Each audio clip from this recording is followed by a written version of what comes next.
A rich con man is trying to ruin a chef's dream. I decided to get involved. Meet the heroes of today's story. Eliza Ramirez, around 30 years old, Mexican-American chef, head chef at Golden Horizon. Claire Winston, around 50 years old, investor in Golden Horizon.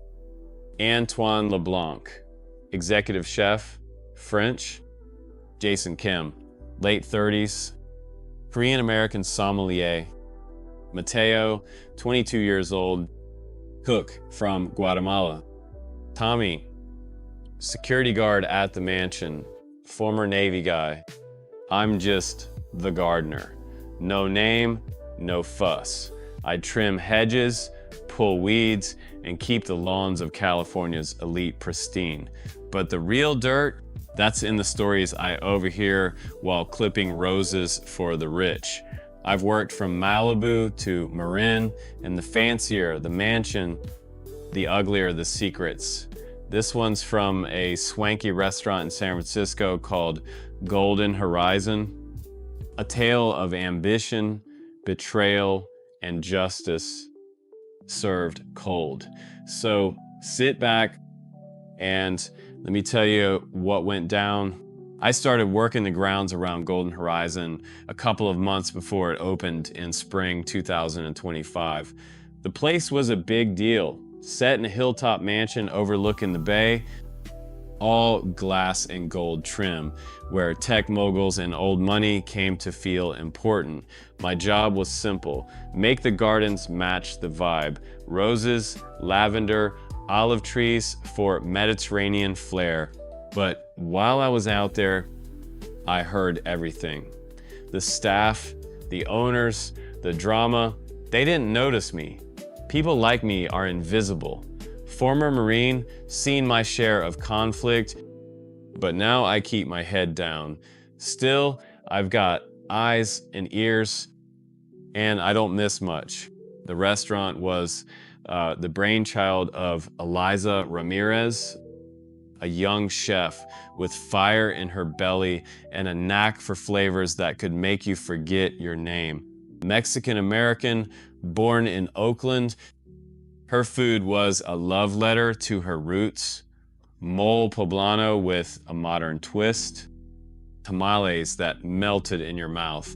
Eliza, about 30, had dark eyes that could shift from warm to fierce. She'd clawed her way up in a cutthroat industry, and now she was head chef, designing a menu to put Golden Horizon on the map. Not everyone was on board. Claire Winston, the money behind the operation, had other ideas. In her 50s, all pearls and Pilates, Claire was the kind of woman who'd smile while stabbing you in the back. From old Bay Area money, she ran a foundation for underprivileged youth to look good, but I heard her real thoughts. To her, Eliza's menu was too ethnic. She wanted French, Italian, or elevated Californian nonsense, anything but Mexican.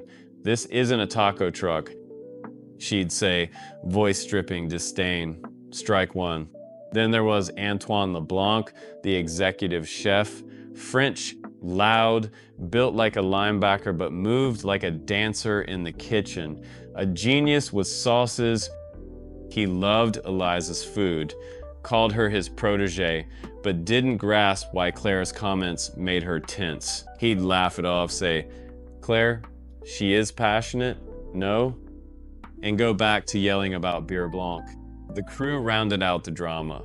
Jason Kim, the sommelier, was a smooth-talking Korean-American in his late 30s. Sharp suit, sharper wit, but something felt off, like he was always calculating.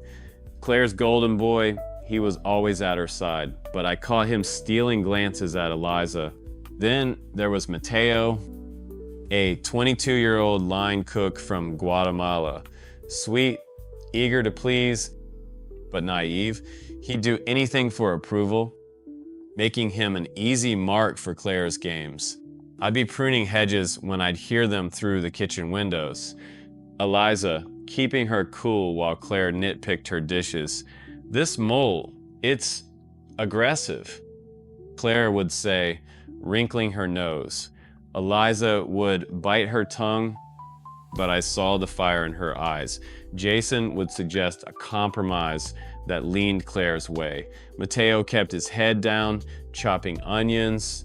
Antoine, he'd be singing French songs, oblivious.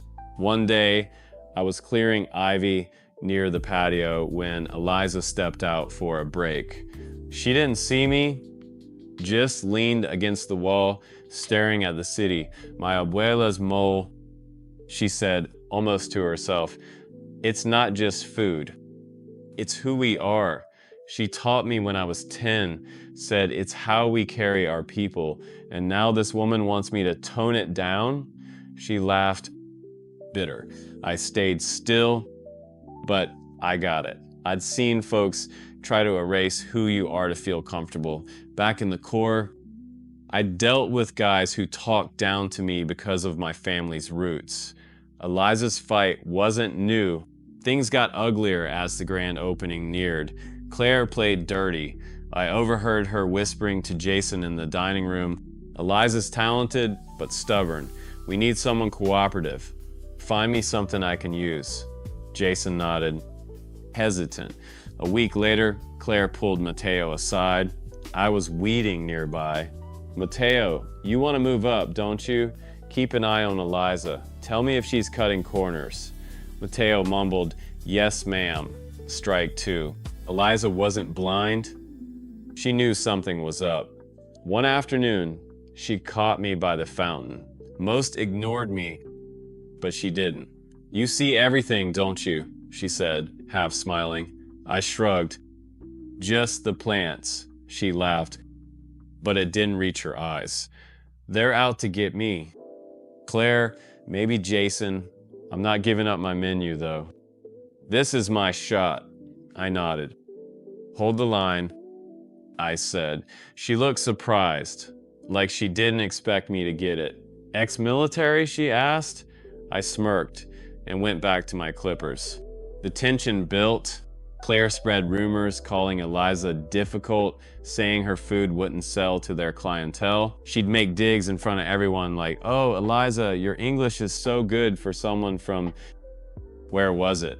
Eliza would grit her teeth and keep cooking. Jason played both sides, once slipping Eliza a bottle of rare mezcal from the cellar. "For your next dish," he said, winking. She took it, but didn't trust him. Smart. Mateo was cracking. Claire had him spying, and he didn't know how to say no. One day, I saw him slip a note to Claire, looking guilty. I didn't know what it said, but I had a bad feeling.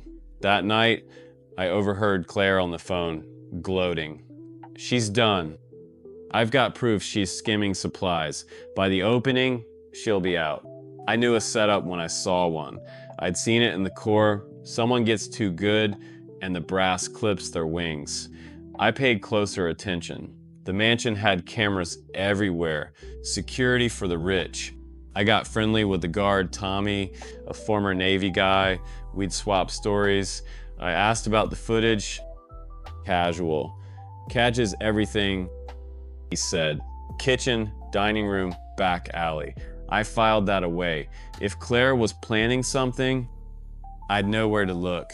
A week before the opening, things went sideways. Eliza was working on her signature dish, a mole inspired by her abuela. Rich and complex. She brought in a batch to test, and the staff loved it. Even Antoine was impressed. But Claire took one bite and said, "It's quaint. Our guests expect sophistication."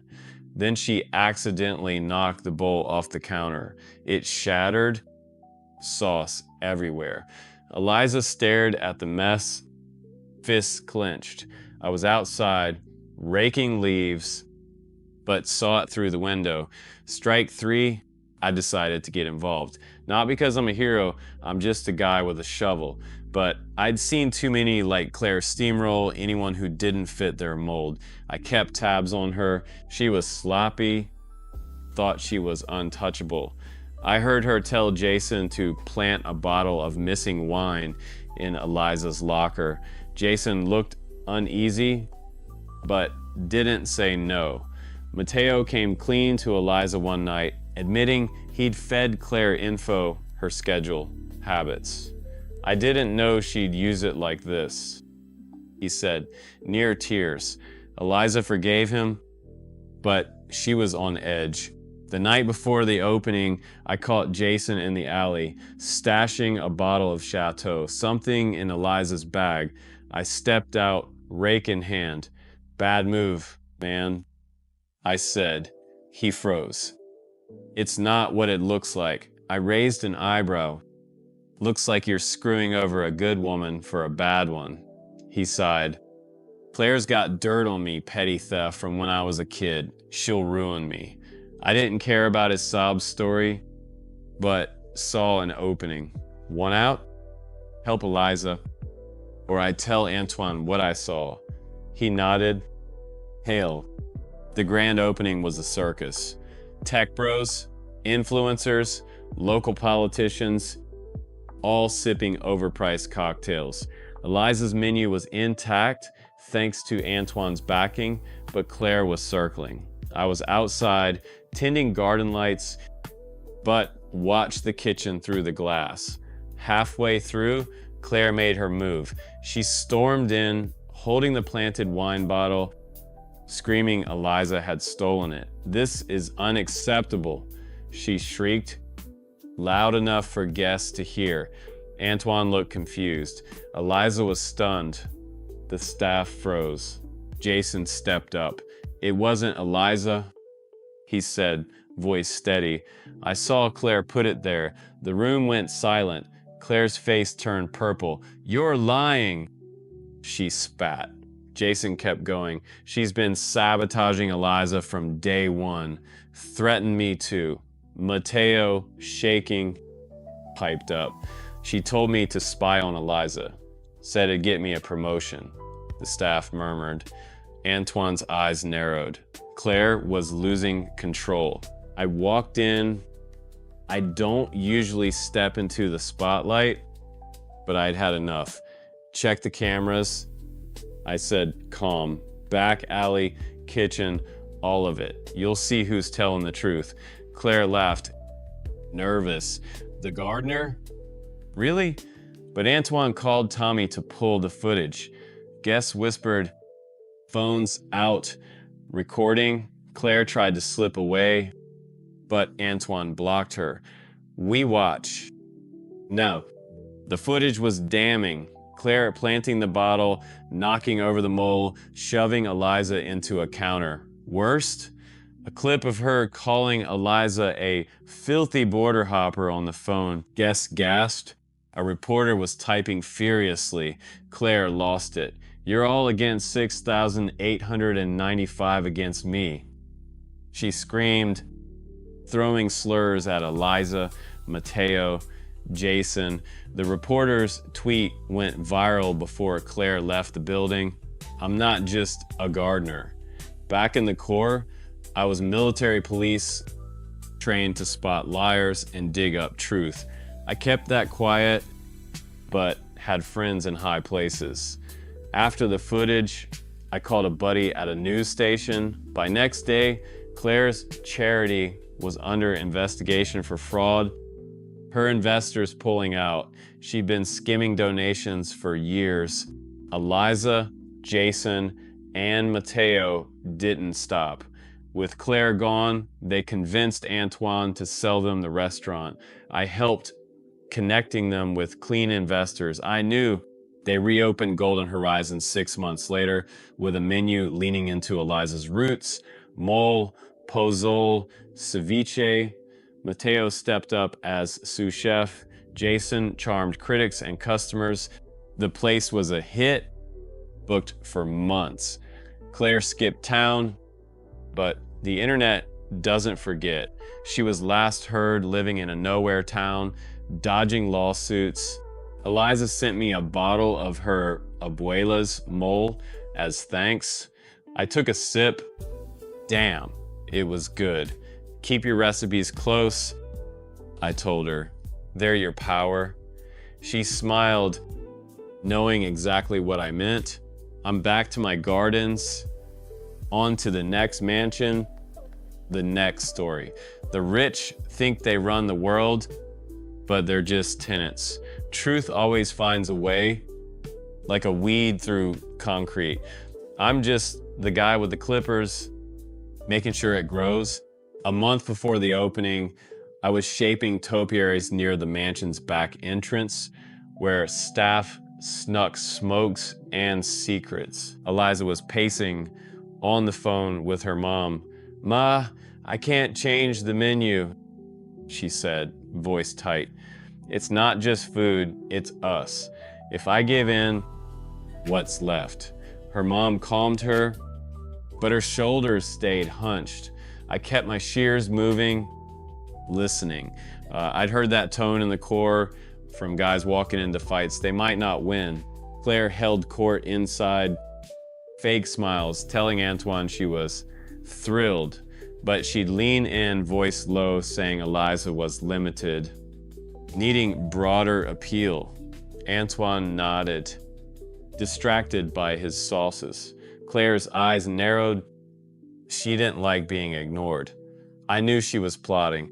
Jason was a puzzle. He charmed suppliers, but I caught him in the cellar, staring at a wine bottle like it held his sins. "What am I doing?" he muttered. Later, I overheard him on a call.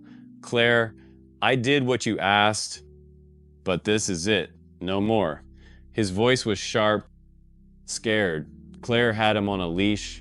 Mateo tried to keep up, smiling even when Claire snapped. One day, eating a taco, he asked, "You ever feel in over your head?" I shrugged.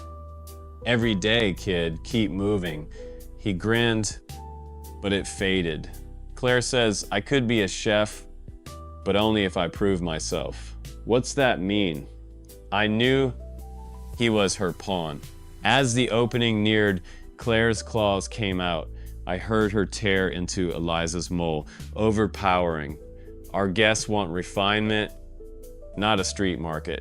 Eliza's voice was steady. "It's authentic. It's what I do best." Claire laughed. Cold. Authentic doesn't sell to people who spend $500 on dinner. A week out, Mateo ran to me, panicked. "They're saying stuff's missing, wine, spices." Claire thinks it's Eliza. I raised an eyebrow. Thinks or wants to think? He blinked.